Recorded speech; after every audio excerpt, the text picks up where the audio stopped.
The microphone gave a sharp, agonizing squeal that cut straight through the low hum of the ballroom, and that was the exact moment I watched my cousin Julian lose his mind. He was standing on the elevated mahogany stage of the Camelback Ridge Country Club, his tailored Italian tuxedo damp with sweat under the high-voltage chandeliers, clutching the edges of a podium that could no longer support the weight of his lies. His mother, my Aunt Evelyn, was sitting at table 1, her diamonds catching the light, holding an empty velvet presentation portfolio as if she could somehow use it to shield herself from the stares of 200 of the most prominent real estate developers in the Southwest. Julian's voice, stripped of its usual smooth, country club charm, cracked as he shouted into the room, demanding to know where the funds were, why the transaction had been flagged, and who had authorized the immediate freeze on the Saguaro and Stone corporate accounts.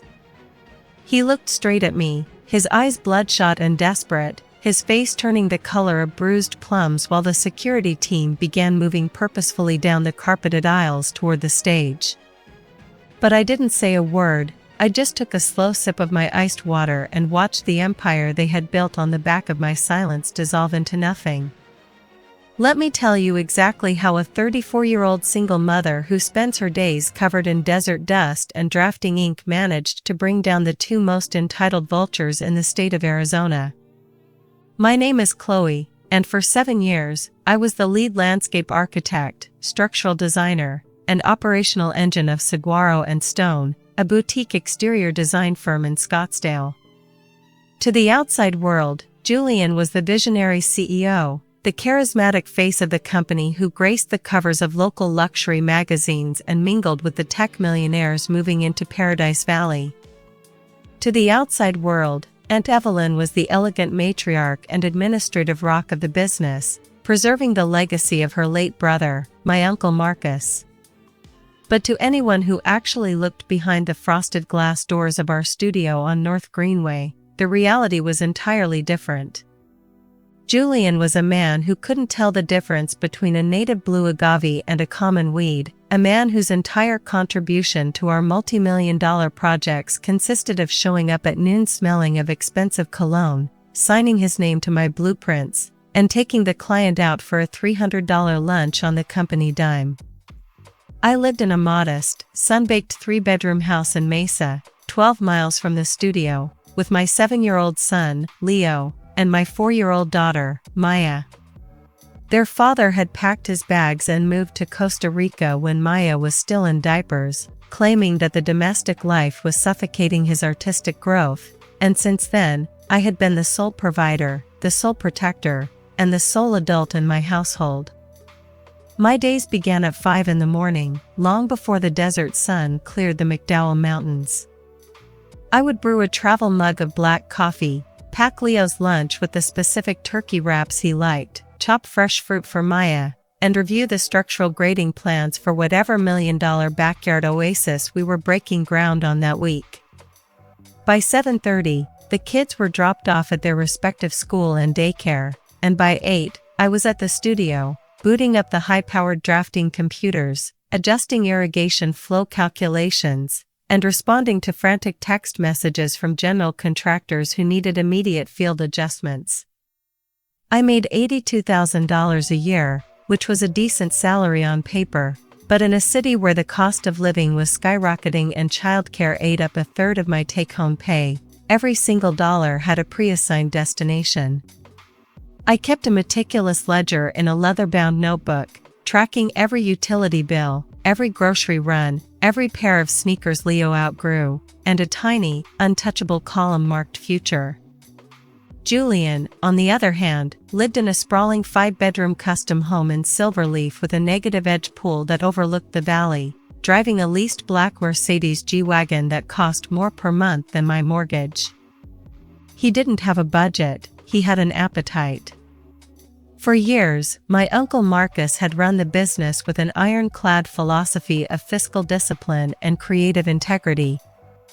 Marcus was a master craftsman who had built the company from a single pickup truck and a set of shovels into a premier design house, and when I was 23, he took me under his wing, teaching me how to read the topography of the desert, how to channel the rare mountain runoff, and how to design spaces that felt like they grew naturally out of the earth. Marcus was my savior after my own parents passed away in a highway accident during my college years, and he promised me that one day, the creative heart of saguaro and stone would belong to me. But Marcus died suddenly of a ruptured aneurysm 4 years ago, leaving behind a poorly structured corporate trust that named his sister, Evelyn, as the administrative trustee because he believed she would protect the family interest, while Julian was installed as the managing partner. The dynamic shifted within 48 hours of Marcus's funeral. I remember sitting in the conference room, the scent of white lilies still heavy in the air, while Evelyn adjusted her mourning veil and laid out the new operational hierarchy. She looked at me with a patronizing smile, the kind that wealthy relatives use when they want to remind you of your place, and told me that while my technical skills were invaluable, the company needed a leader who could command the room, a leader who understood the elite social circles of Phoenix. She said Julian would take over the executive responsibilities, while I would continue to run the design department, ensuring that the work stayed at the level Marcus had established. I was too grief-stricken, too terrified of losing my stability with a toddler and a newborn at home, to fight the arrangement. I nodded, accepted the title of design director, and went back to work, believing that as long as I put my head down and designed brilliant spaces, the merit of my labor would protect me. But entitlement is a parasitic thing. It doesn't stop until it has consumed the host. Julian's lifestyle demands grew heavier with every passing season. He began treating the company's operational account as his personal vault, siphoning off retaining fees from our high-end residential clients to fund his high-stakes poker games, his weekend trips to Cabo, and his constant need to project an image of immense wealth.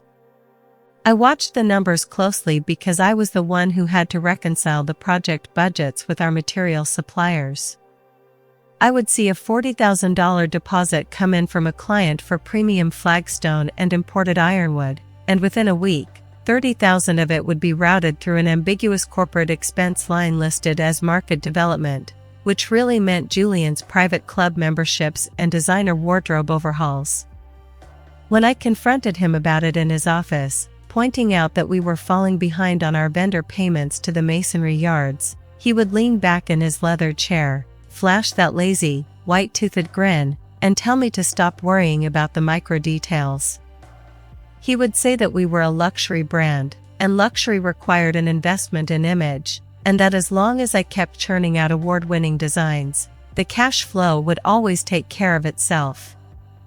The emotional fracture between us deepens not just because of the money, but because of how they chose to treat my children.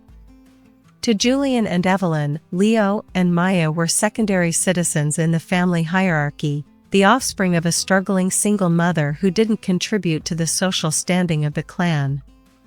Julian's children, Harrison and Chloe Marie, went to a prestigious private academy in North Scottsdale, wore miniature designer clothing, and had their birthday parties catered by 5-star chefs. My kids went to the neighborhood public school, wore Target clothes, and celebrated their birthdays in our backyard with a homemade cake and a plastic slip-and slide. I never complained about our life. I loved our home, I loved the noise of the kids playing in the grass, and I loved the fact that every single thing we owned was earned honestly. But Evelyn made sure the distinction was always felt. During the holidays, she would invite Julian's family to her estate for private family portrait sessions, casually forgetting to mention the dates to me until the photos were already framed on her mantle. When I asked her about it during a Sunday dinner, she smoothed her skirt and said, without a hint of shame, that the photographer had a very strict time limit, and she didn't want the chaos of toddlers ruining the aesthetic of the shoot. The true escalation began in the spring of 2026, when the city of Phoenix announced the open bidding process for the Mirage Canyon Eco-Resort project. It was a massive, historic development, an $8 million contract to design the entire exterior landscape, sustainable water harvesting systems, and private luxury casita gardens for a massive luxury wellness retreat carved into the base of the Camelback foothills. Winning this contract would secure a firm's reputation for the next decade and guarantee millions in guaranteed management fees. For Saguaro and Stone, it was the ultimate lifeline, because despite Julian's public bravado, our commercial credit lines were stretched to the absolute breaking point due to his reckless spending. I knew this was our moment. I spent 6 weeks working 80-hour weeks, barely sleeping, surviving on cold coffee and determination. I created a revolutionary xeriscape design that utilized subterranean greywater recycling, passive rock channels that captured the brief desert downpours, and a breathtaking array of rare, preserved desert flora that would require 70% less water than traditional resort layouts. It was the best work of my life, a masterpiece of sustainable luxury that honored everything Uncle Marcus had taught me about the land. Julian did not attend a single design session. He didn't look at the plant layout matrices, he didn't review the structural retaining wall engineering, and he certainly didn't help calculate the heavy equipment transport costs. But he did make sure to invite the primary developers of the Mirage Canyon Group out to his private golf club 3 times that month, using the company credit card to pay for their $5,000 weekend green fees and premium vintage wines. He told everyone in his social circle that he was drafting a revolutionary blueprint that would change the face of desert architecture, referring to the project as his personal magnum opus. I didn't care about his vanity.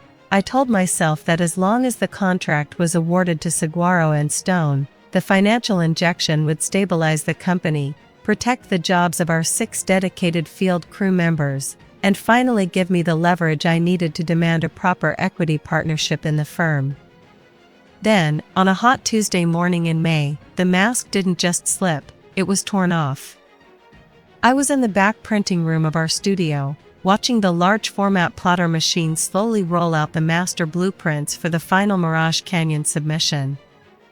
The door to the main office was slightly ajar, and I could hear Julian and Evelyn talking in the adjoining conference room. They didn't know I was there. They thought I had gone down to the nursery yard in Tempe to inspect a shipment of ironwood trees.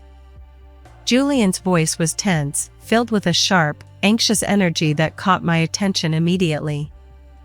He was telling his mother that the underwriters for his new personal estate in Silverleaf, a massive, $6 million mansion he was under contract to buy, were demanding verification of a liquid $400,000 deposit within 48 hours, or the entire purchase would fall through and he would lose his $70,000 non-refundable earnest money. Aunt Evelyn's response was chillingly calm. She told him to use the Mirage Canyon preliminary retaining fee, which the development board had agreed to wire to Saguaro and Stone the moment our final presentation was formally uploaded into the city portal. Julian hesitated for a fraction of a second, noting that the retaining fee was legally earmarked for the initial material purchases and structural bonds for the project. Evelyn dismissed his concern with a sharp wave of her hand. Her voice carried clearly through the drywall as she told him that Chloe would just have to manage the vendors on a delayed payment schedule, the same way she always did. She said that once the main project funding was released in July, they could quietly replace the funds, and I would never be the wiser because I never looked at the master trust documents anyway. But it was what Julian said next that caused the room to tilt on its axis. He laughed, a low, dismissive sound, and said that he had already taken steps to ensure I wouldn't be able to cause any trouble. He explained that he had instructed our corporate attorney, a man who was a close personal friend of his from college, to quietly amend the internal company operating agreement during the annual trust renewal the previous month. They had reclassified my role from a core design partner to an independent, salaried contractor, effectively stripping away any residual claim I had to the intellectual property of Saguaro and Stone or the corporate profits of the Mirage Canyon project. Julian told his mother, with absolute certainty, that I was too dependent on my monthly paycheck to ever quit, and that even if I found out after the contract was signed, I would have no legal recourse because my name was nowhere on the prime corporate charter. He said I was just a worker bee who would always be content with the crumbs as long as I could feed my kids. I stood there in the dark printing room, the rhythmic hum of the plotter machine sounding like a racing heartbeat in my ears. The betrayal wasn't a dull ache, it was a cold, blinding clarity. For years, I had excused their greed, tolerated their disrespect, and absorbed their insults because I believed I was protecting Uncle Marcus's legacy and securing a future for Leo and Maya. But they weren't just exploiting my labor anymore, they were actively plotting to steal my future, using my intellectual property to buy a luxury estate while turning me into an easily disposable employee. I looked down at the blueprints rolling out of the machine, thousands of hours of my life, my creativity, my soul, captured in precise white lines on blue paper. They thought they had trapped me in a corner because I was a single mother with bills to pay. They forgot that the person who designs the foundation is the only one who knows exactly how to make the structure collapse. I didn't storm into the conference room. I didn't scream, I didn't cry, and I didn't give them the satisfaction of seeing me wounded. I waited until I heard their office doors close, then I quietly rolled up the master blueprints, walked out to my dusty SUV, and drove straight to a high-rise office building in downtown Phoenix. 3 years prior, after a particularly tense argument with Julian over a residential project budget, I had quietly paid a $1,500 retainer to an elite intellectual property and corporate litigation attorney named Sarah Vance, based on a recommendation from a structural engineer I trusted. Sarah was known as an iron-willed strategist who specialized in protecting creatives from corporate predatory practices. I hadn't used her services then, keeping her card tucked behind my driver's license like a secret shield, but as I sat in her sunlit office on the 24th floor, laying out the situation, I knew the time had come. Sarah reviewed my original employment documents, the company trust charters from Uncle Marcus's era, and the digital logs of my design work. A slow, razor-sharp smile spread across her face as she uncovered the fatal flaw in Julian and Evelyn's plan. When Uncle Marcus had established saguaro and stone, he had patented our proprietary subterranean irrigation matrix and advanced desert soil stabilization formulas under a separate holding company called MB Design Assets, of which he had named me the sole beneficiary and successor upon his death. He had done this quietly, knowing his sister's financial character, to ensure that the actual engineering heart of his work could never be liquidated by anyone else. Furthermore, because I had drawn every line of the Mirage Canyon blueprints on my personal, password-encrypted workstation and had routinely filed individual copyright registrations for my major architectural concepts under my own name over the past 2 years, a habit I developed out of pure professional caution, saguaro and stone did not own the copyrights to the Mirage Canyon design. They owned a license to use them, a license that was contingent upon my active status as a core design partner with equitable compensation. Julian's desperate move to reclassify me as an independent contractor without my written consent or a formal board meeting wasn't just a betrayal, it was a massive legal blunder. By removing me from the corporate partner structure, he had automatically triggered a clause in the MB Design Assets Charter that revoked Saguaro and Stone's right to use any of my patented systems or copyrighted blueprints. He had effectively severed his own company's access to the very project he was about to pitch to the city's elite developers. Sarah looked across her desk at me, her fingers laced together, and asked me what I wanted to do. She said we could file an immediate injunction, stop the submission, and drag them into court, which would tie up the business in litigation for years and inevitably destroy Saguaro and Stone. I thought about Julian's comment about my children, about how he called us worker bees who deserved nothing but crumbs, and about Aunt Evelyn using my hard-earned money to fund a multi-million-dollar mansion while my kids were excluded from the family photographs. I looked at Sarah and told her that I didn't want a long, quiet court battle. I wanted them to have exactly what they planned for themselves, right up until the second they realized they had nothing at all. For the next 3 weeks, I played my part to perfection. I showed up at the studio every single morning with a smile on my face, finalized the rendering files, and ensured that the presentation materials for the Mirage Canyon project were flawless. I allowed Julian to walk around the office like a conquering hero, listening to him bark orders about the specific wine selection for the upcoming developer showcase at the Camelback Ridge Country Club. I watched him sign the preliminary purchase agreements for his new Silverleaf mansion, knowing that his financing approval was entirely predicated on the upcoming resort contract retaining fee being deposited into the corporate account by the end of the month. Meanwhile, behind the scenes, Sarah and I were executing a series of silent, precision maneuvers. I registered a brand new corporate entity called Verdant Horizon Design Studios, securing the immediate transfer of all my personal copyrights, design patents, and active client relationships that were legally bound to me rather than the firm. I also quietly met with the lead project director of the Mirage Canyon Development Group, a sharp, no-nonsense executive named Arthur Vance, no relation to Sarah, who cared deeply about structural integrity and environmental compliance.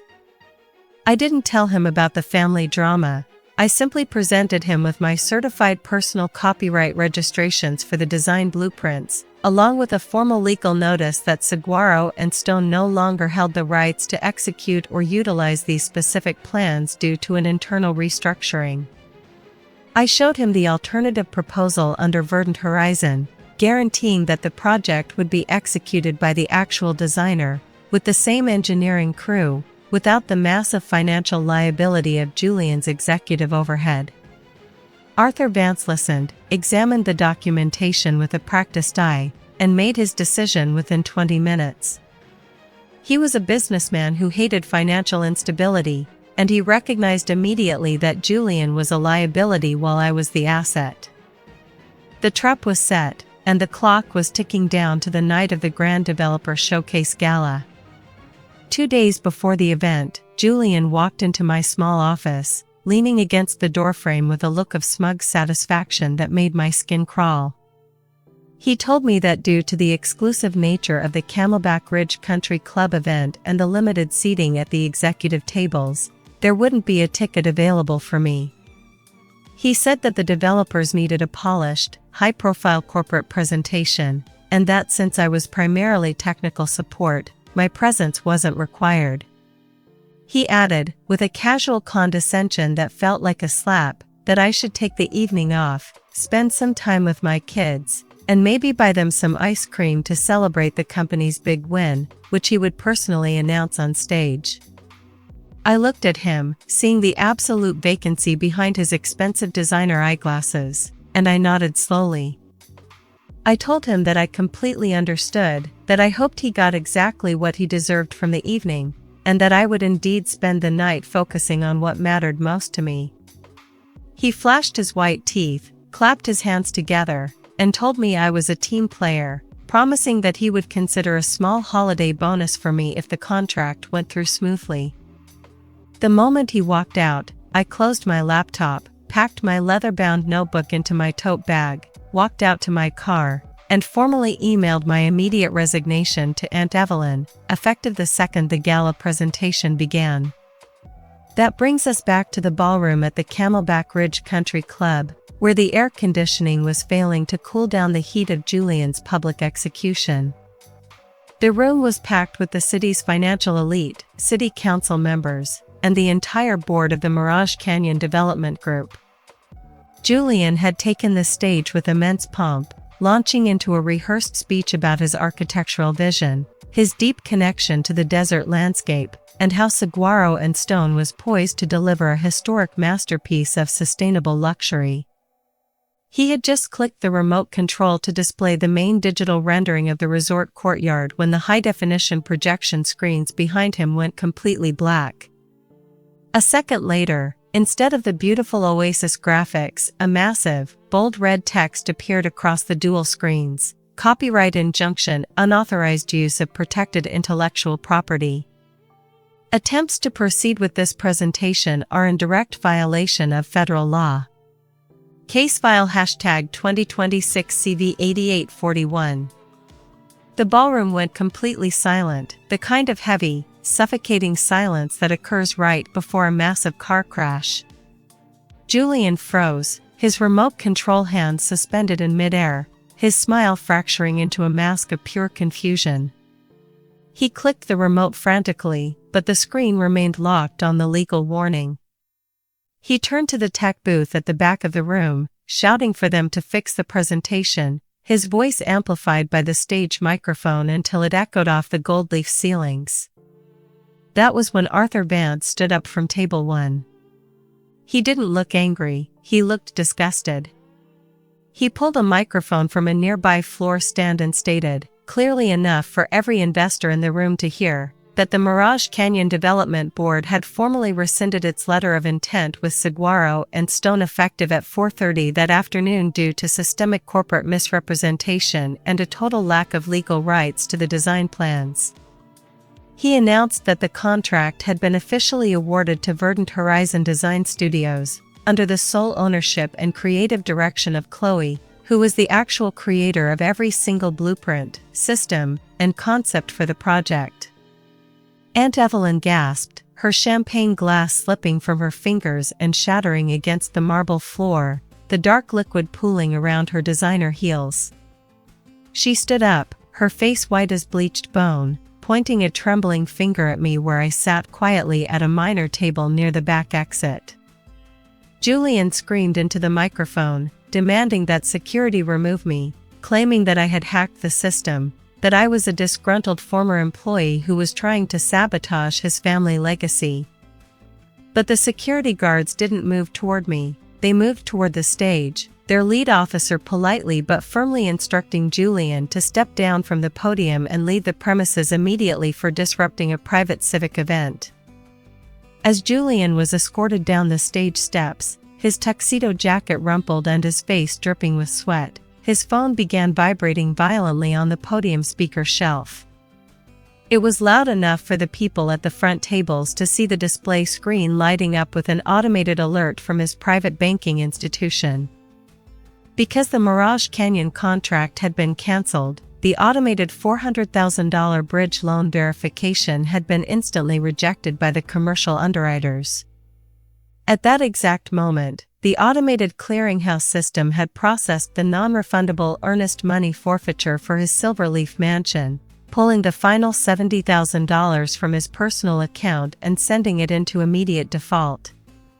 He hadn't just lost the biggest contract in the city, he had lost his house, his credit standing, his company's primary asset, and his entire social identity in a span of 90 seconds. I stood up from my chair, smoothed down my simple dark dress, and walked out of the ballroom into the cool desert night before the shouting could even finish. I drove home to my quiet house in Mesa with the windows down, listening to the wind rushing through the sagebrush, feeling a lightness in my chest that I hadn't felt since Uncle Marcus passed away. When I walked through my front door, the house smelled like vanilla and laundry detergent. My neighbor, an older woman who watched the kids when I had late events, was asleep on the couch, and Leo and Maya were tucked safely into their beds, surrounded by their stuffed animals and drawings.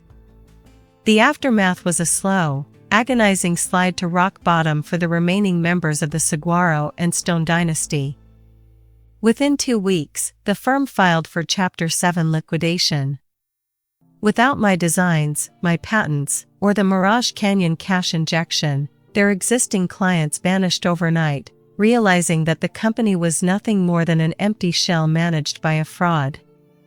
Julian was forced to return the G-Wagon to the leasing company. His Silverleaf estate contract was terminated with extreme financial penalties, and he spent the summer dodging calls from angry material suppliers and independent contractors he had failed to pay.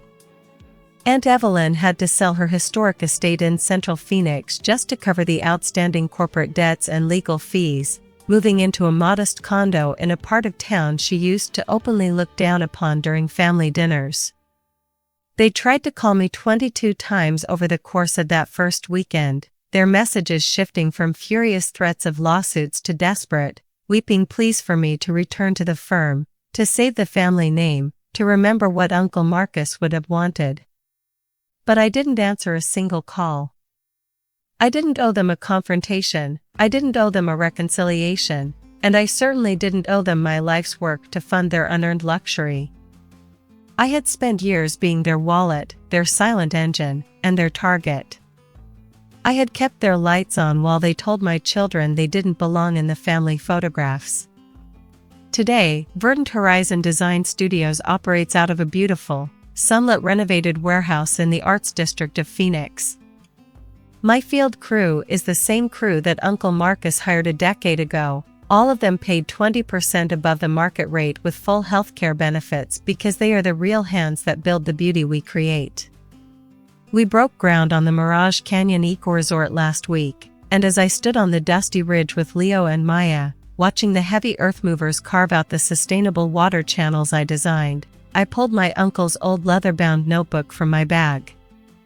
On the inside cover, he had written a single line years ago when I first started my apprenticeship: "Build your foundations deep enough that no one can steal your sky." I looked down at Maya, who was wearing a miniature yellow hard hat and holding a plastic trowel, laughing as she dug a small hole in the desert sand next to her brother. They are my legacy, they are my family, and the ground beneath their feet is entirely, unbreakably our own. If you've ever had to quietly move your resources, redraw your boundaries, and say a final no to people who treated your kindness like an endless entitlement, remember that the architect always holds the blueprints. Build your own horizon, protect your peace, and never let anyone tell you that you don't belong in the space you carved out with your own two hands.